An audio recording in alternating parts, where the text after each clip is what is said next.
In this video, I discuss in detail what you can do if you're unemployed on OPT and how you can stop your unemployment clock from ticking. Coming right up.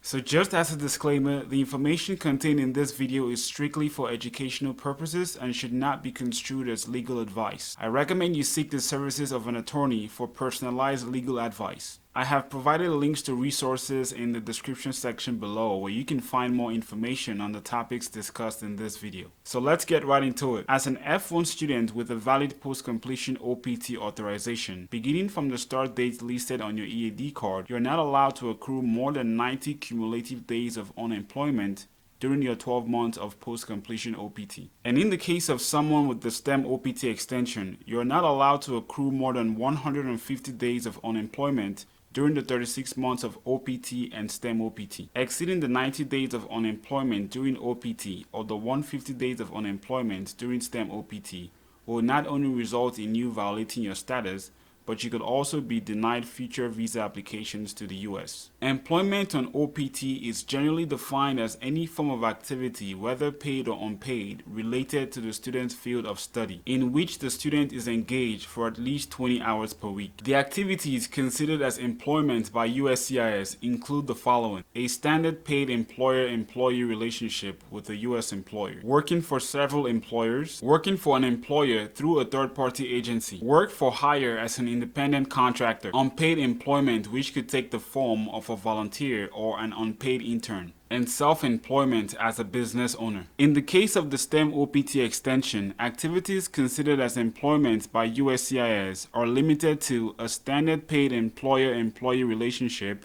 with a U.S. employer who is e-verified and working for several employers, all of whom must be e-verified. You're not allowed to work for an employer through a third-party agency, and you're not allowed to own a business and be self-employed during STEM OPT. Again, for all these types of employment, the work performed must be related to your field of study. So as you can see, all you're required to do to stop your unemployment clock from ticking is to be engaged in a minimum of 20 hours per week in any of the listed employment options. From my experience, it's safe to say that the number one reason why most students remain unemployed during OPT is because they exclusively focus on the first three options. And rightfully so, as everybody wants to get a job that pays very well. But if your OPT has already started, rather than accruing unemployment days while you wait for a full-time job that pays very well, you should seriously be considering the last three options. Instead of accruing unemployment days while you await a full-time job offer that you desire,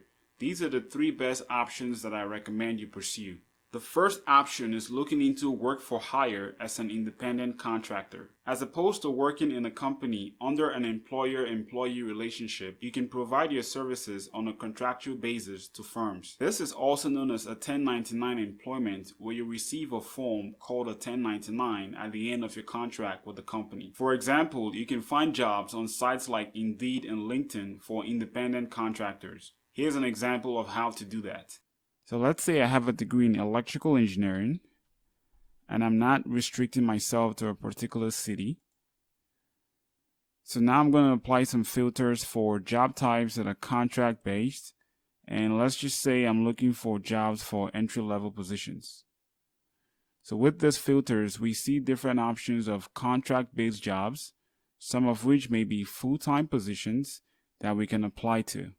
Your next option will be to pursue work that falls under the category of unpaid employment. This could be in the form of a volunteer or an unpaid intern or trainee. Now, when it comes to volunteering, you need to know that the U.S. Department of Labor has very strict definitions of what volunteer work is. You may volunteer services without pay for non-profit organizations, but you cannot volunteer services without pay for profit organizations. These services are expected to be part-time, and they should be of a humanitarian, civic, or religious purpose. And ultimately, they must be done with no expectations of compensations of any kind before or after the completion of the service. So for example, let's say you're an F1 student in OPT and you have a degree in accounting. You can start by performing a search for nonprofit organizations in your city And here's how to do that effectively. This is an excellent website called Great Nonprofits, where you can find nonprofit organizations in your city. You can find this website at greatnonprofits.org. A link is included in the description section below. As an example, let's say I have a degree in accounting and I'm looking for nonprofit organizations in Dallas, Texas.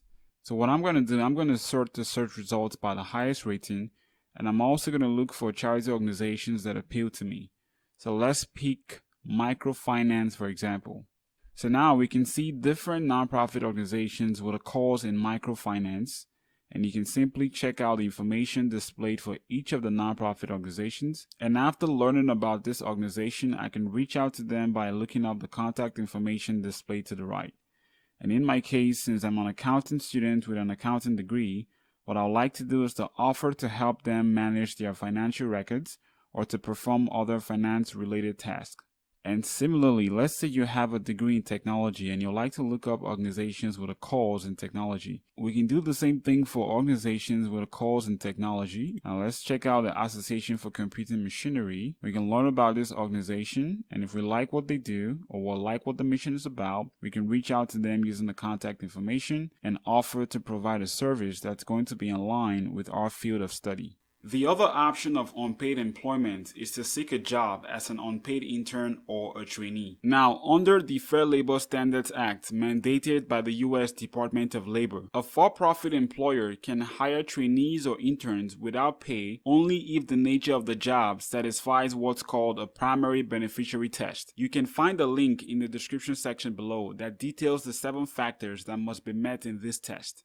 The main points of this 7-pronged test are that 1. The training must be for the sole benefit of the trainee with no direct advantage for the employer. 2. The trainee must not be displacing a regular employee. And 3. There must be an understanding between the trainee and the employer that there will be no compensation of any kind for the time spent in training. So what this means for you is that as long as you can make it clear in your communication with the prospective employers that you will be working under these conditions, many employers will be willing to accept you as a trainee or an unpaid intern. And in many cases, working as an unpaid intern could potentially open doors to a full-time position within the company. The last best option is to be self-employed as a business owner. As an F1 student and OPT, you are allowed to set up and run a business as long as the activities conducted in the business are related to your field of study. For example, let's say you have a computer science degree. You can set up a one-man business where you render services in web development or software development, and you can get clients from websites like Upwork or Fiverr. Now, unlike working as an independent contractor where you receive a 1099 at the end of your contract, for freelance jobs on Fiverr and Upwork, you may not receive a 1099. Nevertheless, you are responsible for tracking and reporting your earnings to IRS for tax purposes. In the very unfortunate circumstance that you're close to exceeding the allowable number of unemployment days and you do not want to risk violating your status, here are some alternative options that you can consider. Your first option will be to enroll in a university program. You can do this by getting accepted into a university program, either at the same educational level or going into a higher educational level. And once you've been accepted, you can request to transfer your service information to the new program. Once the transfer of your service information is complete, your OPT will automatically stop and you will no longer accrue unemployment days. Your next option will be to change your non-immigrant status. You can do this by changing from the F1 student visa to the B1 tourist visa or any other non-immigrant visas. And finally, your last option will be to plan to depart the US. You can inform your designated school official that you plan to cancel the OPT and proceed to depart the US. Once your OPT is canceled, you'll be allowed a period of about 60 days to plan your departure from the US. In conclusion, as an F1 student in OPT, there are several options that you can pursue to meet the employment requirements set by USCIS. All you have to do is to be engaged in at least 20 hours per week in any of the employment options discussed in this video. If you found this information helpful, please give this video a like and also share the video. And make sure to subscribe to the channel for future high-value content coming your way. For more helpful resources, check out our website at sojournerscholar.com. Thank you for watching the video, and I'll catch you in the next one.